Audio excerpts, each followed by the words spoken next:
Avertissement. Des scènes, des propos ou des images peuvent heurter la sensibilité des spectateurs. Et surtout des petits bambins. Et surtout des petits bambins.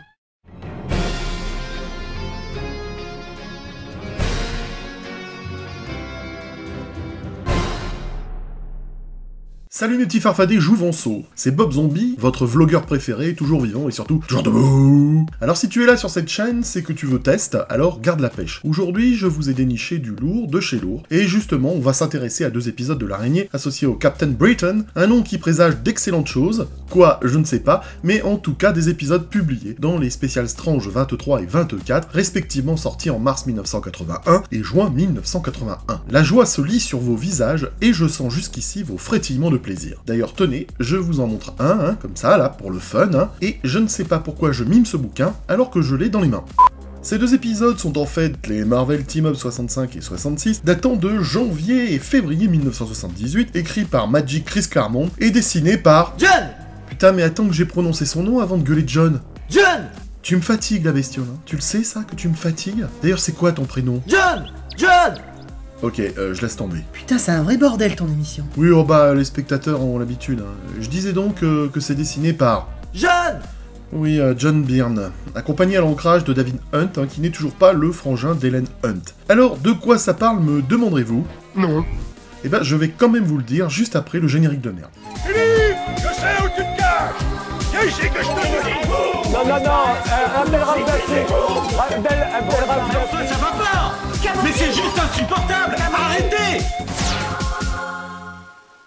Alors je sais ce que tu vas me dire, ma gueule, tu vas me rappeler que j'avais déjà parlé du Marvel Team-Up dans la vidéo que j'avais consacrée au spécial Strange 24. T'as plus rien à perdre, alors suce ton zap, gros. Écoute, si t'es venu pour dire ce genre de conneries... Bah oui, tu m'avais dit qu'il fallait que je vienne. Mesdames, messieurs, Scarlett vient de nous rejoindre, toujours aussi bonne et toujours aussi amoureuse de la langue française. T'es gentil, bébou, mais c'est pas vrai. C'était ironique, Scarlett. Ah. Pour en revenir à mon ancienne vidéo, j'avais été assez succinct et je ne m'étais pas vraiment autant étalé sur ce récit comme je pourrais m'étaler sur ma Scarlett. Calme-toi, tu vas encore déraper. Alors déjà, on peut remarquer un truc chelou au sujet de ces 2 épisodes. Quoi donc? Les spécialistes zélés des Marvel Team-Up, que vous n'êtes pas, pourraient me faire remarquer que ces 2 comics sont un peu bizarres, dans le sens où le Captain Britain est la star invitée des 2 récits. Et alors? Bah normalement, même dans les histoires continues, le Marvel Team-Up ajoute toujours un personnage supplémentaire à chaque numéro. On s'en tape, gros. Alors l'histoire est assez simple, l'étudiant britannique Brian Braddock fait un séjour dans l'université de Peter qu'on connaît par cœur. Ah ouais, genre ils se sont rencontrés sur LinkedIn? LinkedIn, c'est quoi? C'est fort. Oh ta gueule Scarlett,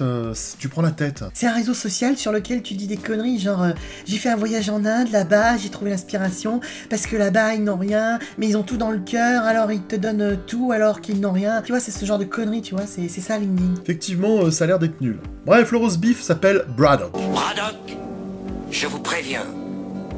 Attention où vous mettez les pieds. L'Englishman in New York fait équipe avec Peter dans le cadre d'un échange entre étudiants, entre l'université de Parker et ceux de la perfide Albion. La légende dit que Claremont se serait inspiré de James Dean dans La Fureur de Vivre pour créer Brian. Ok, putain, je savais pas. Non, c'est faux, bien entendu. Mais c'est surtout en tant que Captain Britain et Spider-Man qu'ils vont faire équipe, non pas sans avoir commencé par un petit concours de testostérone, digne les bains de 2 attardés consanguins qui se mettent des grands coups de boule à la Zidane, bref, une généreuse castagne, née de ce qu'on appellera pudiquement une incompréhension nécessaire pour offrir de la baston au lecteur. Les 2 gaziers, avec tout dans les bras et rien dans la tête, des champions donc, se mettent allègrement sur la tronche parce que pourquoi pas. Ça m'a l'air aussi subtil qu'une paire de Rangers dans la gueule. C'est clair qu'on ne peut pas dire qu'ils seront de futurs prix Nobel. Et au final, ces 2 cons se font kidnapper par un assassin fou nommé Arcade. Un assassin qui semble moins intéressé à tuer les gens qu'à leur faire passer un mauvais quart d'heure dans son parc d'attractions mortelles, truffé de pièges aussi monstrueux que farfelus, dignes de ceux proposés par Adam West dans la série Batman, à la différence que les pièges d'Arcade refoulent moins du fion et vont bien au-delà de ce que le budget de la série Batman pouvait proposer, mais ils vont dans le même sens au niveau loufoque pour le lecteur. Putain que cette phrase était longue. Pas top, par contre, pour nos héros qui ont au fait de manquer de maîtrise avec leur turbine à chocolat lorsqu'ils sont confrontés à ce jeu machiavélique. Et il est clair que si les 2 héros n'arrivent pas à s'échapper de ce lieu de mort, ils vont mourir. Vous avez tous les jours des gens qui meurent. Arcade a une dégaine assez craignos. C'est tellement beau que j'ai envie de vomir. Le genre de personnage qui semble tirer des méchants qu'on pouvait voir à l'époque dans les publicités de Speedy Super Stories ou Hostess Fruit Pies. Pronunciation is a bitch, a bitch, a bitch, a bitch. Et ben en fait, après avoir longtemps cherché, j'ai découvert que la garde-robe d'Arcade semble s'inspirer de John Evan. Qui ça? Un claviériste de la formation classique de Jethro Tull. Sur scène, Evan portait un costume blanc avec une cravate rose et jaune, et il était connu pour ses gesticulations sauvages et ses lectures occasionnelles du journal local de la ville où il jouait. Quand on n'a pas de talent, on meuble avec ce qu'on peut. Ça me rappelle certaines vidéos de youtubeurs. Tu dis ça pour moi? Non, t'inquiète, je ne vais pas enculer l'ambulance. Je me sens tellement vide à l'intérieur.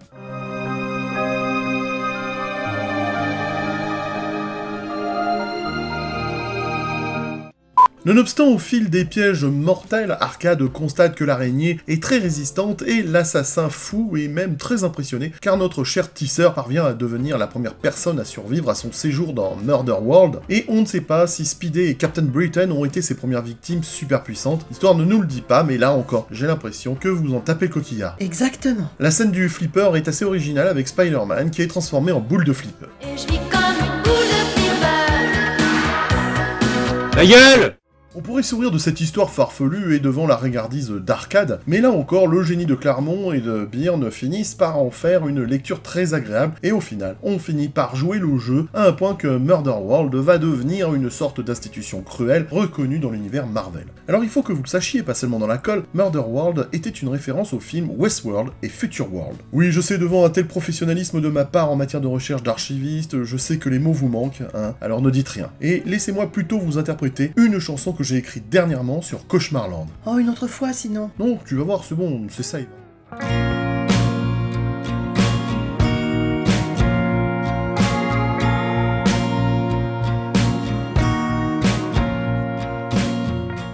Non, finalement, je vais pas la chanter.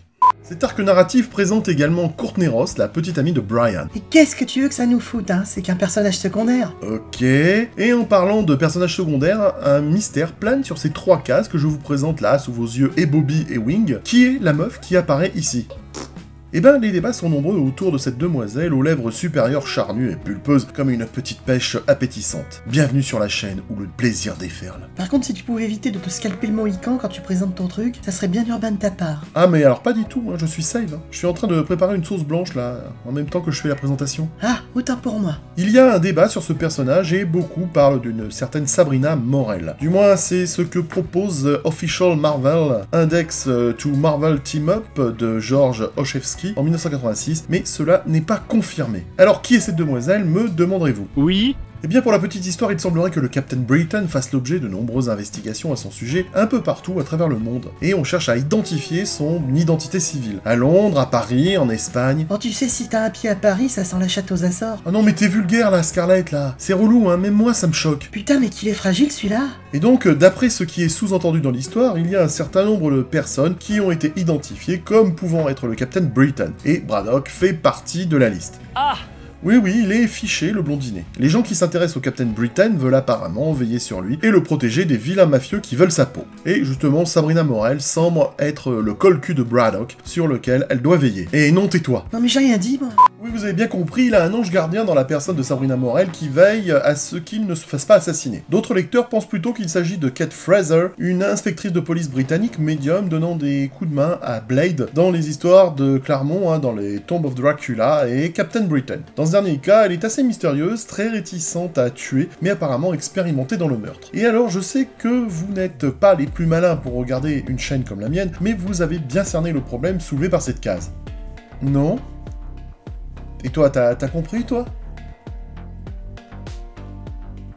Putain, je suis pas aidé. Hein. En tout cas, le plus pointilleux d'entre vous va me dire que Fraser était blonde et pas là dans cette case, mais cela ne veut pas dire grand-chose, car vous savez que les coloristes se trompent toujours sur la couleur des cheveux des femmes.